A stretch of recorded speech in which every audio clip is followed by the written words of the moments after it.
আব্দুল কাদের জিলানী, আমরা যাকে বড় পীর বলি, উনি অনেক বড় বুজুর্গ ব্যক্তি। আমাদের দেশের সমস্যা কি, আমরা পীর সাহেবদের কিছু গুণ কীর্তন বর্ণনা করি এক পেশে, এক সাইডে, কিন্তু ওনাদের জীবনে যে কত বড় বড় বৈপ্লবিক পরিবর্তন আছে এইগুলো আমরা শুনতেও চাই না, ভক্ত মুরিদাও জানতে চায় না, কেউ বলতেও চায় না।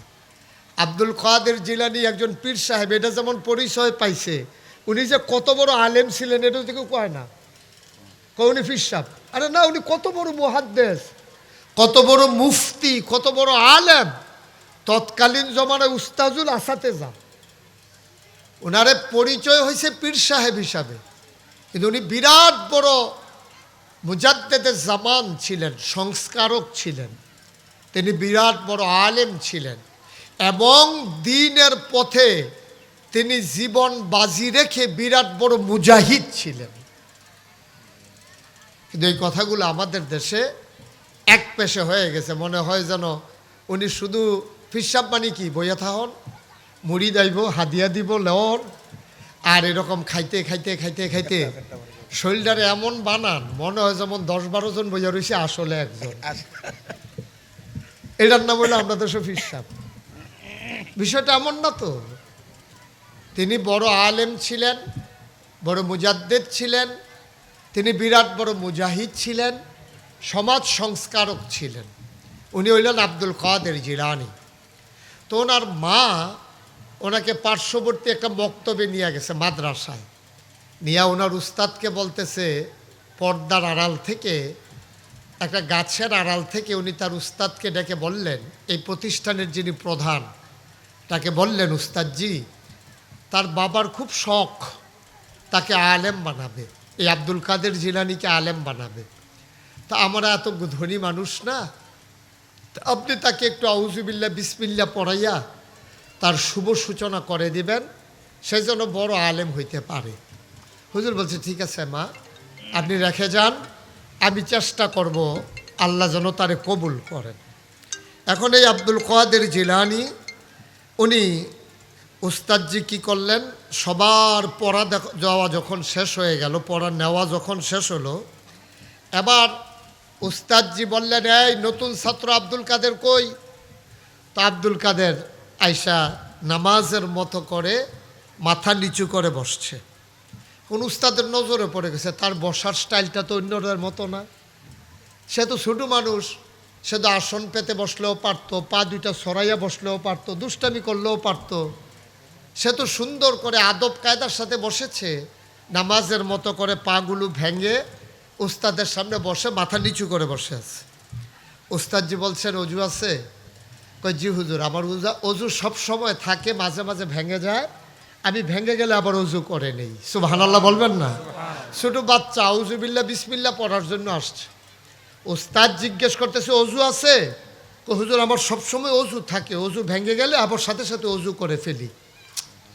উস্তাদজি তার বসার স্টাইল, তার কথা বলা, এগুলো তো আজব, এটা মিলে না, ছোট্ট মানুষ কয় কি?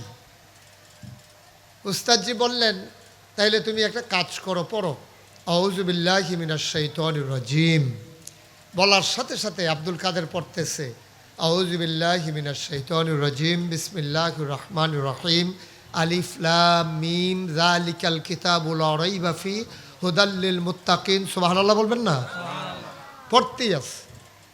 উস্তাদ চমকে উঠলেন, থমকে দাঁড়ালেন, আশ্চর্যান্বিত হয়ে গেলেন। তিনি অবাক বিস্ময়ে তাকিয়ে রইলেন, তার মা কইল কি আর সে করতেছে কি? তার মা বলল আউযুবিল্লাহ বিসমিল্লাহ পড়ানোর জন্য, আর সে দিয়ে আগাইতেই আছে, আগাইতেই আছে, আগাই থামে না তো। উস্তাদজি বলেন, থামো, বেসবুক, থেমে যাও, সারছে, যথেষ্ট হয়েছে। উস্তাদজি বললেন, আমি তো তোমাকে বলছিলাম আউযুবিল্লাহ পড়ার জন্য, তুমি যে শুরু করলা থামবা না? আপনি থামাইছেন বলে থেমে গেছি। কান্নাইলে কোথায় থামতা? কয় যে 15 পারার আগে না। সুবহানাল্লাহ বলবেন না? কত পারা? 15 পারা, এর আগে আমি থামতাম না। ওস্তাদ খুব রাগ করলেন, এ বাচ্চার সাথে না, বাচ্চার মায়ের সাথে। ও বলল কি, এই মহিলা বলল আউযুবিল্লাহ বিসমিল্লাহ শিক্ষা দেওয়ার জন্য, আর এই বাচ্চা কয় যে 15 পাড়ার আগে থামবে না, নিশ্চয়ই মা আমার সাথে চালাকি করেছে।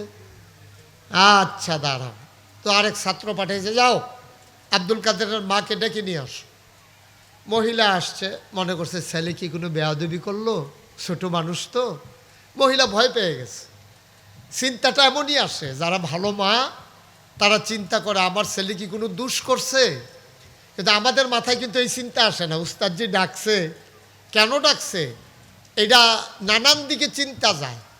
কিন্তু চিন্তা আসা দরকার, আমার ছেলেটা কি আদব কায়দা রক্ষা করতে পারে নাই, কোনো বেয়াদবি প্রকাশ পাইছে। এখন আব্দুল কাদের জিলানির মা এসে বলতেছে, হুজুর আব্দুল কাদের তো ছোট মানুষ, নিশ্চয়ই সে কোনো বেয়াদবি করেছে, তা আমি মা তার পক্ষ হয়ে মাফ চাই, আপনি তারে মাফ করে দেন। সে হয়তো বুঝে নাই ছোট মানুষ অন্যায় করে ফেলছে, আমি মা হিসাবে তার পক্ষ হয়ে মাফ চাই। উস্তাদজি বললেন, বেয়াদবি তো আপনার ছেলে করে নাই, বেয়াদবি তো করছেন আপনি। আপনি তারে 15 পারা কোরআন শরীফ মুখস্থ করাইয়া আমার আইনা বলতেছেন আউজুবিল্লাহ বিসমিল্লাহ সবক দেওয়ার জন্য, তো আমার সাথে চালাকি করার দরকার আছে? আপনি 15 পারা মুখস্থ করাইছেন আর আমারে বলতেছেন আউজুবিল্লাহ বিসমিল্লাহ শিখাইতে, আপনি এই কাজটা করতে পারলেন? মহিলাও আশ্চর্য হয়ে গেল, কয় কি? কই হুজুর আমি তো তারে ঘুমের দোয়া শিখাইছি, আল্লাহুম্মা বিইসমিকা আমুতু ওয়াহিয়া, আমি এই দোয়া শিখাইছি। খাবারের সময় বিসমিল্লাহ পড়তে হয় শিখাইছি, কেমনে অজু করতে হয় এটা শিখাইছি, কিভাবে গোসল করতে হয় এটা শিখাইছি, উস্তাদের সামনে কিভাবে বসতে হয় 2 দিন ধরে এটা শিখাইছি। শিখাইয়া তার শিখাই নিয়ে আসছি, উস্তাদের সামনে এভাবে আসন পেতে বসতে হয় না, পা ভেঙ্গে মাথা নিচু করে আদবের সাথে উস্তাদের সামনে বসতে হয়, এইগুলো আমি শিখাইছি।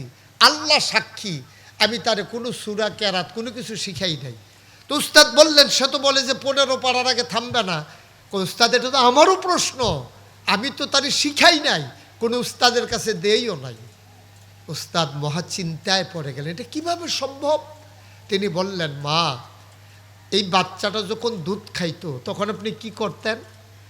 আমি চিন্তা করতাম সে দুধ খায়, আমার তো কোনো কাজ নাই, তখন আমি দুধ পান করানোর আগে অজু করে আমি পা ছড়াইয়া তারে বুকের কুলের ভিতরে নিয়ে দুধ খাওয়াতে লাগাই দিতাম, আর আমি নিজে নিজে কোরআন তেলাওয়াত করতাম। সুবহানাল্লাহ বলবেন না? তারে 2.5 বছর আমি বুকের দুধ খাওয়াইছি।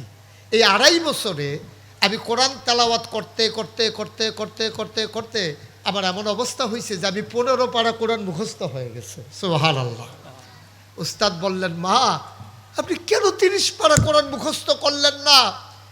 এই 15 পারা, যেই 15 পারা আপনি মুখস্থ করেছেন, আব্দুল কাদের মুখে দুধ খেয়েছে আর কানে কোরআনের বাণী শুনেছে, শুনতে শুনতে তারও 15 পারা মুখস্থ হয়ে গেছে। আপনি যদি 30 পারা মুখস্থ করতেন, আমার আব্দুল কাদেরের 30 পারাই মুখস্থ হয়ে যেত। মায়েরা, আমরা সন্তান মানুষ করার জন্য কিন্ডারগার্টেন স্কুলে দেই। আমরা গ্রাম থেকে শহরে আসি, আমরা যখন দেখি কিন্ডারগার্টেন স্কুলগুলোতে তাকে হাফ প্যান্ট পরানো হয়, তাকে সুন্দর দেখে শার্ট বেসওয়ালা তার ড্রেস পরানো হয়, তার গলার ভিতরে টাই লাগিয়ে দেওয়া হয়, তখন আমরা গর্ববোধ করি, প্রাউড ফিল করি। হ্যাঁ দেখছো আমার ছেলে পুরা ফরেনার, বিদেশি, তারে দেখলে বুঝায় যায় না যে আমার ফুতে মনে হয় জনতে বিদেশটা আটকাইয়া পড়ছে। ভাই খুব খুশি, স্বামী থাকে বিদেশ, ফুত তুই একটু দাঁড়া, তোর আব্বারে ভিডিও কল দিয়া দেখাই। তখন ফুতেরে সাজাইয়া স্কুল ব্যাগ ফিসে দিয়া দিয়া টাই টুই লাগাইয়া তার বাপের ভিডিও কল দিছে। তার বাপে দিকে এটা কারাইরা আপনার তে করতে ফুড়া দিয়ে বন্ধু, এটাতে আমরা মনে করি বিশাল কিছু। ছেলে টাই পরে, কিন্তু ছেলেরে কি পড়ানো হয় এটা আমাদের টেনশন নাই। তা আমাদের টেনশন কি ছেলেকে ডাক্তার বানাইতে হবে, ছেলেকে ইঞ্জিনিয়ার বানাইতে হবে, ছেলেকে বড় কন্ট্রাক্টর বানাইতে হবে, ছেলেকে বড় ব্যবসায়ী বানাইতে হবে, এটা হলো আমাদের টার্গেট। তো হচ্ছেও তাই, ছেলে ডাক্তার হয়, এখন যত ডেলিভারি কেস যায় সব সিজার হয়, নর্মাল ডেলিভারি আর হয় না, কারণ সে তো দিন শিখে নাই, তার ভিতরে তো আল্লাহর ভয় নাই। এই যে নর্মাল ডেলিভারির জায়গায় আপনি যদি পরিকল্পিতভাবে সিজার করান টাকা পাওয়ার আশায়, তাহলে এই ডাক্তার জাহান্নামী হবে, কারণ সে ওই বাবার উপরে মায়ের উপরে জুলুম করেছে। কারণ 10টা মিনিট দেরি করলে নর্মাল ডেলিভারি হয়ে যাবে, টাকা লাগবে কম। তো হাসপাতালের যে মালিক সে চিন্তা করছে যে কম টাকায় আমার ডাক্তার রাখবো কেমনে, বিল্ডিং ভাড়া দেবো কেমনে। ডাক্তারেই মনে করছে যে একটা সিজার করলে আমার বিলে চলে আসে 10,000, আর নর্মাল ডেলিভারি করলে এখানে আমার দরকার নেই, আয়া দিয়ে ডেলিভারি হয়ে যায়, ডাক্তারের এখানে কোনো টাকাই লাগে না। তো ডাক্তার 10,000 লোভ সামলাইতে পারে না, নর্মাল ডেলিভারি হয়ে যাবে তারপরেও ডাক্তার তাড়াতাড়ি করে সিজার করে বাচ্চাটারে বের করে নিয়ে আসে, ওই টাকার লোভ তার ভিতরে ঢুকে যায়। তাইলে এই ডাক্তার হইল কেন? তার মা তাকে পরহেজগারি শিখায় নাই, আল্লাহর ভয় কারে কয় জানায় নাই, তার মা আব্দুল কাদের জিলানীর মায়ের মতো মা হয় নাই। যদি তার মা আব্দুল কাদের জিলানীর মায়ের মতো হইতো, তার মা যদি শাহজালাল ইয়ামেনির মায়ের মতো হতো, তার মা যদি ইমাম আবু হানিফার মায়ের মতো মা হতো, আমাদের দেশে এখন কি কয় জানেন? কয় যে হুজুর এখন তো আর বড় আলেম হয় না, বড় পীর সাহেব হয় না, ভালো মানুষ হয় না, হবে কেমনে? এখন আব্দুল কাদের জিলানীর মাও মা, এখন আপনিও মা। মন খারাপ করার কিচ্ছু নেই, আপনি নিজেরটা তো নিজে জানেন, পৃথিবীর কেউ জানে না। আপনি তো জানেন আপনি কি করেন। সকাল থেকে ঘুমাইতে যাওয়া পর্যন্ত আপনার জীবনে আপনি কোরআন শরীফটা একটু ধৈর্য দেখেন কি না? আপনি তো কোরআন শরীফটা ঘর পরিষ্কার করবে, আপনার অজু নাই, আপনি আপনার জিয়েরা ডাক দিয়া কইছেন অজু করে কোরআন শরীফটা সরা, আপনি কোরআন শরীফটা ধরতেও রাজি না। তাইলে আপনি 24 ঘন্টার ভিতরে কোরআনের সাথে আমার সম্পর্ক নাই। আপনার বাচ্চা যখন পেটে, আপনার কোরআনের সাথে সম্পর্ক নাই। আপনি বাচ্চাকে দুধ পান করান, কোরআনের সাথে সম্পর্ক নাই। তা আপনার বাচ্চা আব্দুল কাদের জিলানী কেমনে হবে? কেমনে ইমাম আবু হানিফা হবে? আরও যে কতগুলো সমস্যা, সবগুলো তো বলাও যাবে না সময়ের কারণে।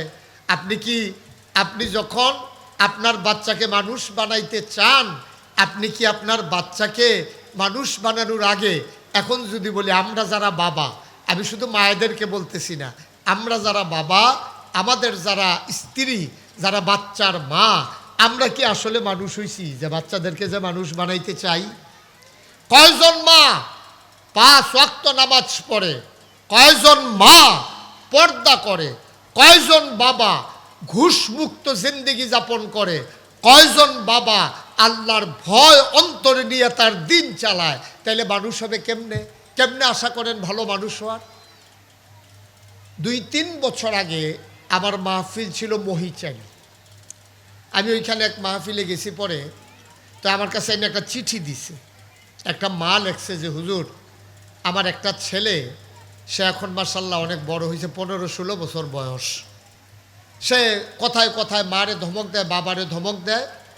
আশ্চর্য হইল, ওই দিন সে ধমক দিতে দিতে তার বাবার গায়ে লাথি দিছে, আর আমি ধরতে যাওয়ার পরে আমারও লাথি দিছে। হুজুর দয়া করে, আপনাকে তো ছেলেরা অনেক মহব্বত করে, আপনি মা ব্যাপারে একটু ওয়াজ করেন। তো এই চিঠিটা পাওয়ার পরে আমি চিন্তা করলাম, এখন যদি আমি ফলাফাইনটা কতক্ষণ ওয়াজ করি, এটার সাথে বেশি দরকার, ফলাটা এমন হইল কেন, এইটা নিয়ে একটু ওয়াজ করা দরকার। তাই বললাম, যে চিঠি দিছে তারে জিজ্ঞেস করলাম, তুমি কি চিনো এই মহিলারে যে চিঠি দিছে? কই জি হুজুর, আমার চাচি হয়। তা আমি দৌড় দিয়ে একটু জিজ্ঞেস করে আসো তো, জন্মের পরে এই বাচ্চাটা, যেই বাচ্চাটা এখন আব্বা আম্মারে লাথি দিতে চায়, সে কি মায়ের বুকের দুধ খাইছে নাকি কি খাইছে, তার একটু তোমার শাশুড়ি জিজ্ঞেস করে আসো। তো সে দৌড়াইয়া গেছে, আবার দৌড়াই আসছে, আয়সা বলতেছে হুজুর উনি বলছে সত্য কথা, গোপন করে লাভ নাই, উনি বুকের দুধ খাওয়ায় নাই, উনি বাচ্চারে গরুর দুধ খাওয়াইছে। তাই কি সমস্যা তো ওই জায়গায়? কারণ বাচ্চা যদি মায়ের দুধ খাইতো তাইলে মায়ের চরিত্র বাচ্চা পাইতো। এখন বাচ্চা গরুর দুধ খাইছে, তো তে গরুর খাচ্ছ পাইছে, গরুও লাথি দেয়, তেও লাথি দেয়, তো বুকের দুধ খায় নাই তো তে মায়ের, তো তে মারা চরিত্র পাইবে কেমনে? তার মার ব্যবহারতে পাবে কেমনে? তার পাওনা যেটা অধিকার ছিল বুকের দুধ আপনি খাওয়ান নাই, তো এই বাচ্চাটা ভালো হবে এটা আপনি আশা করেন কেমনে? লাগাইবেন মান্দার গাছ, আর জৈনপুরের ফির সপ্তাহে ফুরফুরার ফির সপ্তাহে নাগাইশের ফির সপ্তাহে না পানি ফোড়া দিবেন আর কইবেন যে আল্লাহ যেন আঙ্গুর ধরে। লাগাইবেন মান্দার গাছ, ফানি ফোড়া দিয়া চাইবেন যে এটার ভিতরে যেন আঙ্গুর ধরে। আঙ্গুর গাছও আঙ্গুর ধরে না, আপনি মান্দার গাছে আঙ্গুরের আশা করেন কেমনে? আপনি মা, আপনি দোয়া করেন, আপনি ভালো হন, তাইলে দেখবেন আপনার সন্তান আল্লাহর ওলি বানানো লাগবে না, আল্লাহর ওলি হয়ে দুনিয়াতে আসবে। বলেন সুবহানাল্লাহ। আল্লাহর ওলি হয়ে দুনিয়াতে আসবে, ওলি বানানো লাগবে না তারে।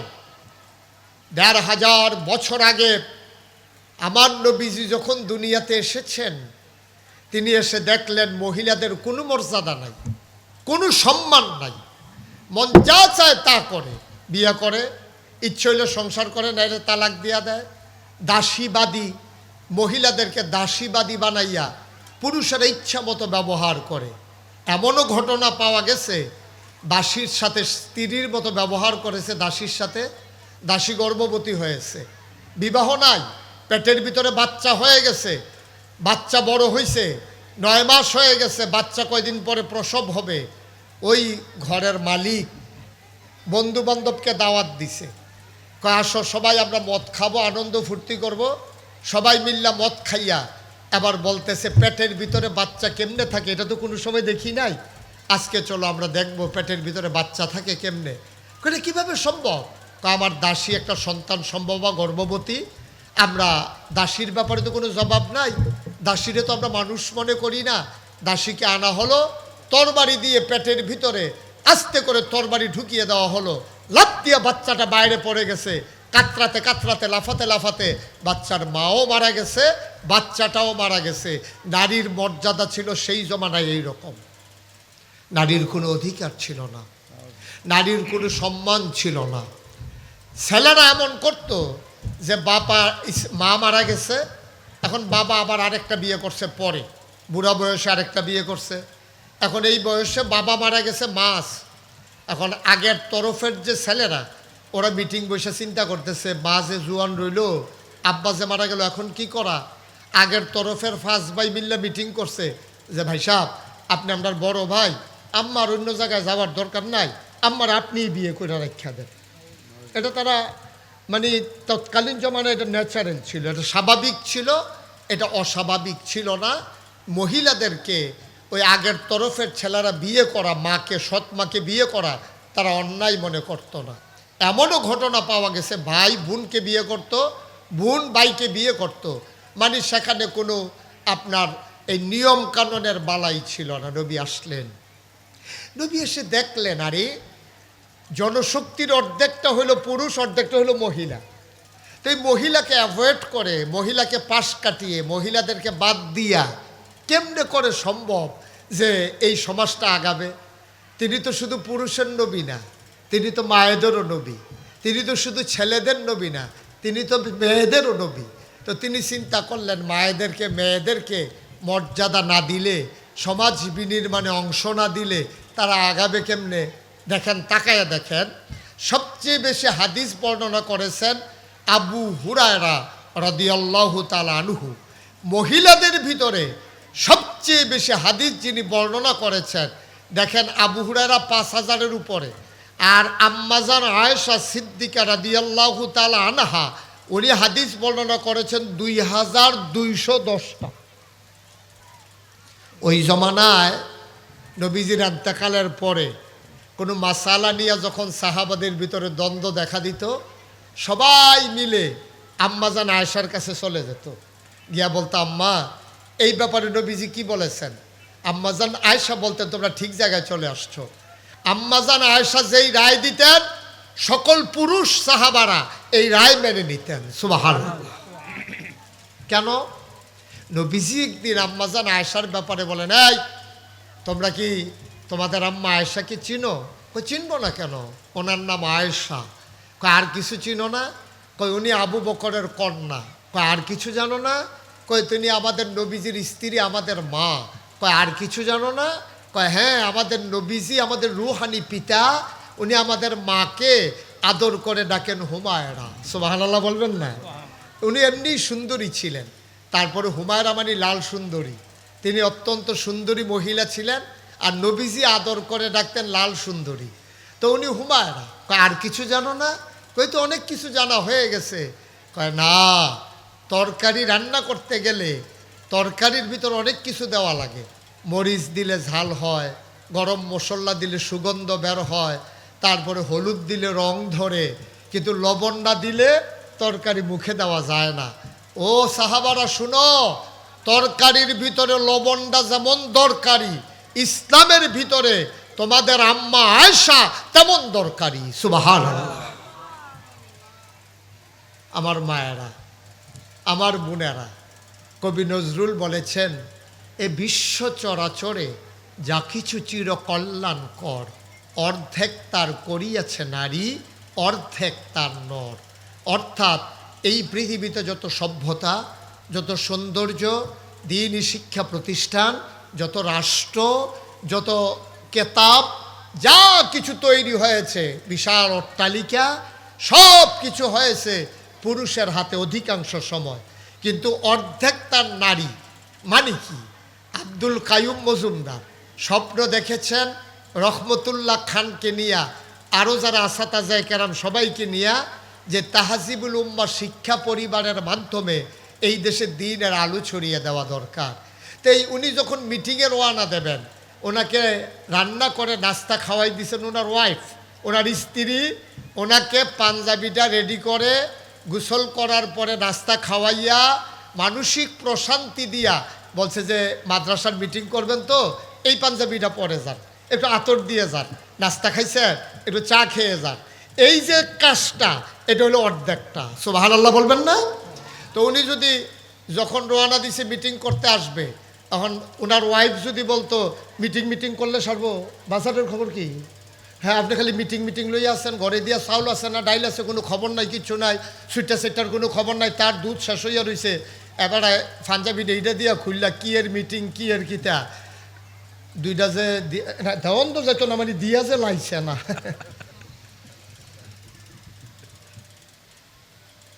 চিন্তা করে দেখেন তো, চিন্তা করে দেখেন, মানসিক ভারসাম্যতা, মানসিকভাবে প্রস্তুতি করা, সহযোগিতা করা, এই কাজগুলা করেছে মেয়েরা। ইটার গাঁথুনি দিয়েছে পুরুষ, পেছন থেকে সহযোগিতার হাত বাড়িয়ে দিয়েছে মহিলা। এই যে বিরাট ভবন হয়েছে, রাজমিস্ত্রি যে ইটার গাঁথনি দিছে, রাজমিস্ত্রির বউয়ে ভাত রান্দা খাওয়াইছে দেখে না, তা তো না খাইয়া তো মেহনত করতে পারছে না। হুজুরে যাইয়া পড়াইতে আছে, খালি পেটে তো পড়াইছে না, বউয়ে ভাত খাওয়াই দিছে দেখে না, হুজুরে ক্লাস করতে আছে। আল্লাহ তাবারক ওয়া তাআলার দরবারে আমরা লাখো কোটি শুকরিয়া জ্ঞাপন করছি, যিনি আমাদেরকে ঐতিহ্যবাহী, ঐতিহ্যধন্য প্রাণের শহর কুমিল্লার উপকণ্ঠে হাফিজে কোরআন, ছেলে এবং মেয়ে, হাফেজ এবং হাফেজা, তাদের পাগড়ি এবং সম্মাননা প্রদান উপলক্ষে তাহজিবুল উম্মাহর উদ্যোগে 14তম তাফসিরুল কোরআন মাহফিলের প্রথম অধিবেশনে, মহিলা মাহফিলে, যিনি আমাদেরকে একত্রিত হয়ে কিছু কথা শোনার সুযোগ করে দিয়েছেন, আমরা মা'বুদের দরবারে শুকরিয়া আদায় করি, সবাই পড়ি আলহামদুলিল্লাহ। আজকের আয়োজনের সম্মানিত সভাপতি, তাহজিবুল উম্মাহ শিক্ষা পরিবারের সম্মানিত চেয়ারম্যান, যিনি তার হৃদয়ে স্বপ্ন লালন করেন জাতিকে উত্তম শিক্ষায় শিক্ষিত করার জন্যে, যিনি তার জীবনের সবচেয়ে মূল্যবান অংশটুকুন এই তাহজিবুল উম্মাহ শিক্ষা পরিবারের সাথে ভাগাভাগি করে নিয়েছেন। ইসলামী আন্দোলনের এক সিপাহ সালার আমার ভাই মুফতি আব্দুল কাইয়ুম মজুমদার উপস্থিত আছেন। ওনার সম্মানিত গর্বিত পিতা, বাংলাদেশ জামাত ইসলামী মাধবপুর ইউনিয়ন পরিষদের সম্মানিত সভাপতি, সম্মানিত আমির জনাব মোহাম্মদ আমানতুল্লাহ মজুমদার, উপস্থিত আছেন প্রিয় পরিচালক মুফতি মাওলানা মাহবুবুল আলম এবং উপস্থিত আছেন তাহাজিবুল উম্মাহ শিক্ষা পরিবারের পরিচালনা পর্ষদের সম্মানিত সেক্রেটারি জনাব মোহাম্মদ রহমতুল্লাহ খান। আজকে যারা হাফেজা হয়েছেন তাদের গর্বিত পিতারা, বিশেষ করে আমার আদরের ধন কলিজার টুকরা আমার পরিবারের সদস্য মাওলানা মোশাররফ হোসাইন, যার মেয়ে আমার ছোট বোন আজকে হাফেজা হিসেবে সম্মানিতা হয়েছে। উপস্থিত আসাতাজায়ে কেরাম, মুরব্বিয়ানে আজম, কলিজার টুকরা ছোট্ট শিশুরা, পর্দার আড়ালের আমার মা ও বোনেরা, আল্লাহর খাস মেহেরবানি, আপনারা শুরু থেকে অনেক গুরুত্বপূর্ণ আলোচনা শুনেছেন। আমাদের দেশে মাহফিল হয়, অসংখ্য মাহফিল হয়, কিন্তু মেয়েদের জন্য, মহিলাদের জন্য আলাদা করে মাহফিল খুব কম হয়।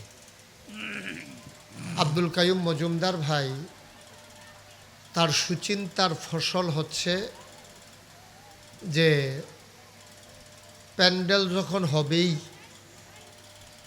এক খরচের ভিতরেই মায়েদের জন্য একটু কথা শোনার ব্যবস্থা করা অতি সহজ। আজকে আপনারা সার্থক করে দিয়েছেন উপস্থিত মায়েরা, আমার বোনেরা। এই মহিলাদের জন্য যে মাহফিল, আমার দৃষ্টিতে, আমরা তো অনেক বছর ধরে মাঠে ময়দানে কথা বলি, পুরুষের মাহফিলের চাইতে মায়েদের জন্য মাহফিলের বড় বেশি প্রয়োজন আমার দৃষ্টিতে। কারণ সন্তান পেটে ধরেন মা, সন্তান জন্ম দেন মা, বুকের দুধ খাইয়ে তিল তিল করে লালন পালন করেন মা। মা হচ্ছেন প্রি প্রাইমারি ইনস্টিটিউশন। আমাদের দেশে প্রি ক্যাডেট আছে, প্রি হেফস আছে, প্রি স্কুল শিক্ষার ব্যবস্থার আছে, কিন্তু প্রি প্রাইমারি হচ্ছেন মা। কারণ ছোট বাচ্চাটা বড় হয় তার মায়ের কাছে, তখন কিন্তু তাকে কোনো শিক্ষা প্রতিষ্ঠানে দেওয়া হয় না, বুকের দুধ খাইয়ে দেন মা। এখন মা যদি আল্লাহওয়ালা এবং মা যদি হন সতী সাধুভী, একজন পরহেজগার, যাকে বলে দ্বীনি শিক্ষায় শিক্ষিত, দ্বীনি চেতনায় উদ্বুদ্ধ এবং দ্বীনি চেতনা লালন করে যে মায়েরা নিজেদের জীবন যাপন করেন, তারা যখন বাচ্চাকে বুকের দুধ খাওয়ান, বাচ্চা তখন কথা বলতে শিখে নাই, কিন্তু মা নিজে নিজে বলেন বিসমিল্লাহ। এটা যেন সন্তানের পক্ষ থেকে মায়ের বলা, সন্তানের পক্ষ থেকে মা বলে দিচ্ছেন বিসমিল্লাহ। সন্তান বলতে পারে না, কিন্তু কানে শুনতে পারে। তো পার্থক্যটা কোন জায়গায়, এটা আল্লাহ নির্ধারণ করে দিয়েছেন। আল্লাহ বলছেন, কুল, হে রাসূল আপনি বলুন, হাল ইয়াস্তাবিল্লাযীনা ইয়ালামুনা ওয়াল্লাযীনা লা ইয়ালামুন, আপনি বলে দেন তো, যারা জানে যারা জানে না, দুই দল কি সমান? দুই দল তো কখনোই সমান হতে পারে না। তাহলে আপনি মা, আপনি জানলেন খাবারের আগে বিসমিল্লাহ পড়তে হয়, এবং জানাটাকে আপনি বাস্তবে রূপ দিয়ে সন্তানের পক্ষ থেকে খাচ্ছে কিন্তু বাচ্চা, আপনি খাওয়াচ্ছেন, আপনি কিন্তু খাচ্ছেন না, কিন্তু আপনি সন্তানের পক্ষ থেকে বিসমিল্লাহ বলে দিলেন। অর্থাৎ এই ছোট্ট শিশুটার কানে কানে পৌঁছে দিলেন, বাবা যেদিন তুমি কথা বলতে শিখবা, ও আমার কন্যা সন্তান, যেদিন তুমি কথা বলতে শিখবা, আমি আজকে তোমাকে সবক দিলাম, যেদিন তোমার কথা বলা শুরু হবে তুমি খাবারের আগে বিসমিল্লাহ বলেই শুরু করবে। বলেন সুবহানাল্লাহ। আপনি কি বুঝতে পেরেছেন এটার ওজন কত? আপনি তো মনে করছেন এরা একজনে কইছে আরেকজনে কইছে না, এরা এরকম, এটা কোনো এত বেশি পার্থক্য না। না, বিষয়টা মারাত্মক বিষয়, একটা বিশাল পার্থক্য, যুজন মাইল পার্থক্য। আপনি মনে করেন না যে এটার ভিতরে কোনো পার্থক্য নাই। একটা মা বাচ্চাকে খাওয়ানোর সময় বলেছে বিসমিল্লাহ, আরেকটা মা বলে নাই। এটার ভিতরে যে কত পার্থক্য এটা আপনাকে বোঝানো যাবে না। অসমর্থিত সূত্রে একটা ঘটনা পাওয়া গেছে, যদিও এটা আমলে কোনো কাজে লাগে না, ইমান আকিদায় কোনো দরকার নাই। এটা আপনি বিশ্বাস করলেও ইমান যাবে না, আবার বিশ্বাস না করলেও ইমানের কোনো ঘাটতি হবে না। এজন্য ঘটনাটা বলতেছি শিক্ষার জন্য।